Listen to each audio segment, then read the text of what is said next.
Hey everybody, my name's Byron. I'm a table games instructor in Las Vegas, and today we're going to be talking about how players can cheat in roulette. The topics we're going to be discussing today are really important and rarely emphasized in a training environment, so pay close attention as this information is really valuable. This video was shot in partnership with the Downtown Grand. We'll talk more about them later. Now the first part is the setup. The player's going to show up at the table and they're going to buy in for $100 and they're going to receive $1 chips or roulette chips.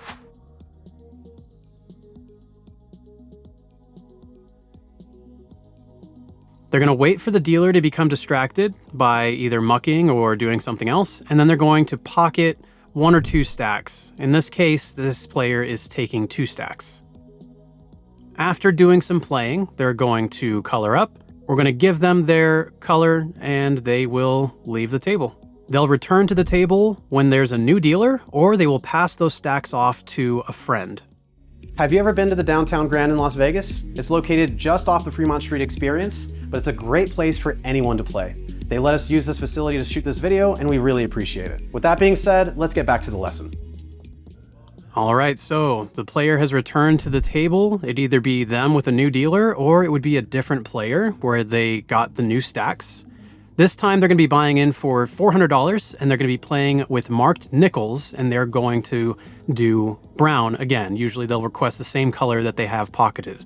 Since these are going to be worth $5 a piece, we're going to mark them up with a 100 lammer, indicating that each stack is worth $100. We're going to break down the stack, get our approval since this is over $100, and then hand it off to the player, and then they should begin to start playing.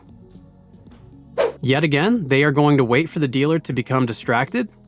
And once the dealer is distracted, they're going to take those stacks out of their pocket, join them with their current color. Obviously, the color they're playing and the color they have in their pocket should be the same color in order for this to work. But the value that was in their pocket was $40 or 2 stacks. Taking them out now, they've gone up in value to $200. So an increase of $160 just by taking it out of their pocket. Once they've successfully joined them with their stacks, they're going to ask for a color up and hope that the dealer doesn't notice that there's more there than when they started. Now, there is a way to prevent this type of theft from happening. If a player is requesting a color that is missing any chips, then we will deny that request if they're trying to get it worth more than table minimum. Let's say in this case, the table minimum would be $1 per chip. In some cases, your floor supervisor will allow them to use that color, but this requires floor approval. And what floor will do is they will actually count how many chips are on the table before they get that color. And then when the player colors up, they're going to make sure that that number matches what they started with, showing that they didn't take anything out of their pocket. Thanks again to the Downtown Grand for allowing us to film on the premises. And if you guys are interested in the next lesson in the series, you can click it right over here. And I want to say a big thank you to our latest supporters. It's going to be Seth and Shelby Moran. It's going to be 2 anonymous people named Someone and Jackie. Thank you so much for your support, and I'll see you guys in the next lesson.